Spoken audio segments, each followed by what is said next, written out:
Hey, Ryan, how are you? Good. One quick comment. We do have a dog. It's a neighbor dog. We love him to death, but he loves to talk. So you're going to hear that in the background. We're out in the backyard. It's too nice to be. We got a bird too. We're out in nature. We're out in nature. We're in the backyard on a nice fall day. Yeah, look at these beautiful colors around us. This is why we're Yeah. out here. And I think we're going to talk about a guy named Dave Ramsey a little bit. Yeah, have you ever heard of Dave I Ramsey? have. He is the best personal finance guru in the history of the personal finance guru history. Something like that. He's helped more people than anyone else in the world. I think. Yeah, Dave Get out of Ramsey. debt. Yeah. Exactly. That's the one. Dave Get out of Ramsey debt. has helped so many people get out of debt and start to take control of their finances Exactly. here. Some of the advice that he gives is so black and white that I think sometimes our lives kind of fall in the gray area. Yeah. And so that's kind of what we're going to be breaking down in today's video. We're going to go into 5 different pieces of advice that Dave Ramsey gave out that might fall into that gray area. So, Sounds good. you ready for this one? Let's do it. Okay. Number 1, all debt is bad debt. What are your thoughts on Mr. Dave Ramsey's debt is dumb, he says? Personal finance is personal. So if you want to get in debt to buy a house or buy a car, go for it. Okay. So I don't, yeah, I think that is a personal decision. Know how it's going to affect you in a positive or a negative way. But once you know how that debt's going to affect you, then you can make your own decision about whether you want to take on debt for whatever pursuit you're going for. Yeah. And we take on debt when we go to college. Some of us do. And so I think it's one of those things that debt, as long as you can get rid of that debt as quickly as you can, that's when I think that that all debt is bad debt. I think my mortgage at a 3% rate is not the worst debt. Yes, I understand that I am paying a little bit more, but I think that 20% credit card debt is a heck of a lot worse. No, there's good, in my opinion, there's good debt and bad debt. There's good debt and bad debt. If you are borrowing money to buy a house, I think that under most cases it's a good debt. Yeah. I think once again, the stock market, if I have a 3% mortgage and stock market's kicking back 8%, then I've got a nice gap right there that I'm making more money. Yeah, absolutely. So, all right. What do you think? Beat that one down? Yeah.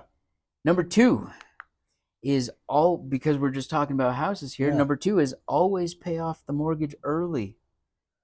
What are your thoughts on getting out of that one? Personal finance is personal. I'm going to say that for all these.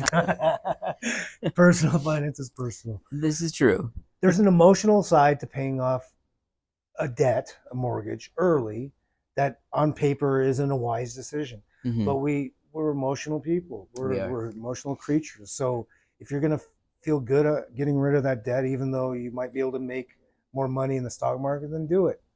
I've heard people doing this and they have no regrets a year, 2 years, 3 years later. So you have to make that decision if you pay it off early or if you hedge your bets and maybe make more money in the stock market if you have a low rate. Yeah.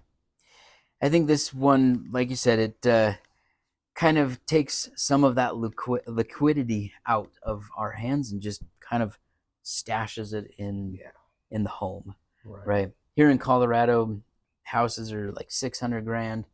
So if in 2 years, if all of a sudden my $600,000 house is $700,000 and all of that liquidity is tied up in my house, then I think that's where we get to be kind of stuck. Right. But I think that once again, if you're closer to retirement and paying off your mortgage frees up $2,000, by all means, pay that off. Get your $2,000. Or you could be retired. You could be retired. Like, you know what? I have 2 years left on this mortgage. I got the money. We're financially independent. Yeah. I'm just going to write a check and pay off those last 2 years and not have to worry about that anymore. Yeah. Don't worry about that. So I think there's everyone has their unique situation. Yeah.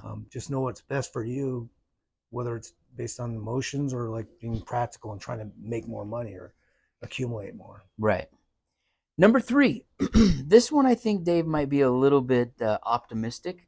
I'm all for, the strength of the American economy here, but when he says 12% investment returns, right? The stock market's going to yield you a 12% return. I think that's a little too optimistic in my opinion.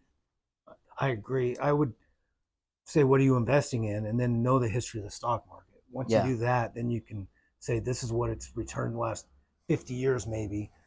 There's no guarantee that's going to happen the next 50 years, but that's all Right. you have to base on. So, Right. And Ramsey tells us to invest in some mutual funds and, yeah, some blue chip stock. If I remember right, don't quote me on that. I think that's right, but right. I'm not even sure actually anymore. It's been so And long.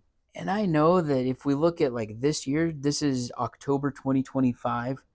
This year so far, our stock market has returned to 16% For the return S&P 500. for the S&P 500. Yeah, And last year it was like 24%. exactly. But then we also had some down years where we got negative percents. Yeah. So I like to be conservative when I run my numbers, and I use 7-8% because my thought is I would rather have extra money Yes. versus I have to keep working and grinding to get to that. Which is more typical. Right. Because that's why at 50, 401ks and Roths allow that catch up amount. Yeah. Because most people are behind on their savings for retirement. So I agree with you, Justin. If you can get ahead, then you can invest less maybe in your 40s or 50s or 60s, Yeah. or stop investing because you hit your FI number. Yeah. So that's something to think about. Again, that's personal finance because there is a trade-off. If you're investing a lot, you're kind of missing out on some things now. Right. So you have to kind of weigh some things. So everything's more complex than it seems. Right. Number 4, never use credit cards. This one we even myself and Ryan might have some disagreements on, but Mr. Ramsey says never use credit cards. I would say we do it differently, but I can see both sides. Okay. And I think both sides are fine. Okay. Because I don't have a credit card. Right. I just use debit cards. But I think people that use credit cards wisely that's They're great. crazy people, right? Oh. Well, you can make money. You make money basically off using credit cards wisely. So that's smart.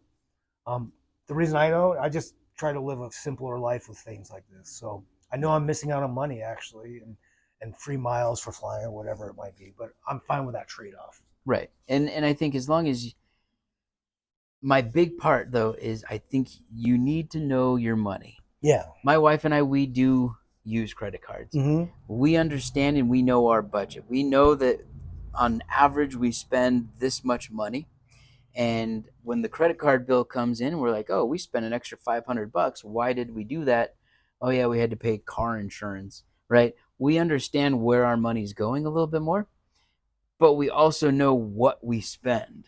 So until you get to that place, I would say, yeah, forego the credit card, learn your money, Right. learn your budget, because as we have used credit cards, yeah, we have gotten free rentals on trips for our cars. We've gotten some upgrades on flights and whatnot, and it has definitely helped us. But once again, if you can't control your money, by all means, do Dave Ramsey, Right. cut it up, get rid of it. You're not ready for it. This number is probably not right, but I think it's like the average credit card holder owes $6,000. I've It's seen something that too. like that. Yeah, So something like to your point, a lot of people are like using them and not paying them off every month, so they're paying a high interest, and I don't think people want to do that. Like, Yeah. they're not like, this is how I want to live my life. I think ideally, you don't have that kind of debt.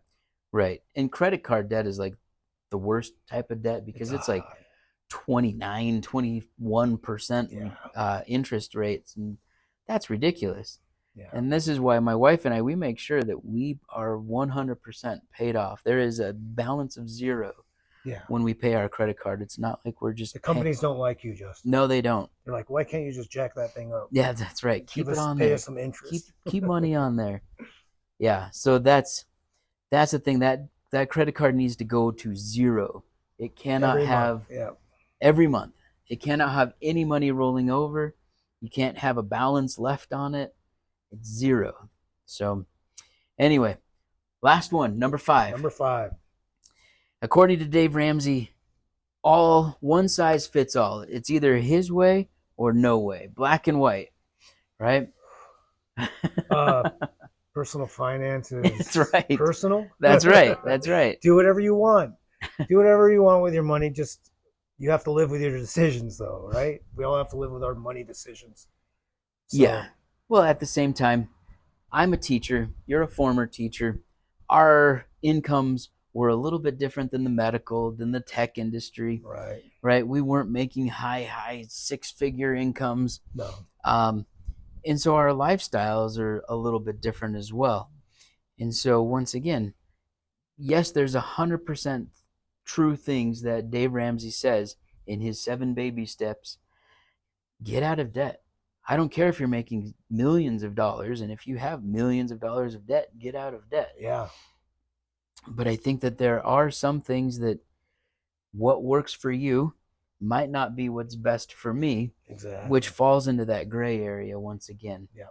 Think about your own finances. Look at other people. Maybe Yeah. there's a lot. There are a lot of different people out there that offer suggestions and opinions. Find somebody who resonates with you, and create your own, like Ryan was saying, your own financial business. Yeah. So, anything else? No, I agree. You can learn from a lot of different people, and you should know that some of it's an opinion and some of it's fact, but a lot of personal finance is opinion. So you can decide which opinions you agree with more or come up with your own opinions. Yeah. Quick examples, like if you have credit card debt, or should you pay off the higher interest first or the credit card with a lower amount, the snowball or the avalanche. Yep. That's personal finance. Do whatever you want to do. You're going to pay it all off eventually. It's that's a great example because my wife and I, we're different, right? Right. Dave Ramsey says go with the snowball and feel the rewards, right? Yeah. Oh, I paid that off. And that's 100% me. Mm-hmm. Like I am one of those people that's like, just, I want to see victory after victory after victory. Whereas my wife is like, this doesn't make logical sense. Yeah. You need to pay off the highest one. And so we're different. Once again, that falls into the gray area. Exactly. And they both work. They both work. You got to know your own situation. Yeah. Because some people preach one or the other like it's the only way to do it. Absolutely. Pick one or the other, either one, whatever works for you. Yep. So there it is. Thanks for watching, everybody. Remember, personal finance is personal. Like Ryan said. Find what works for you. It's all about understanding the game, though. Until next time, see ya.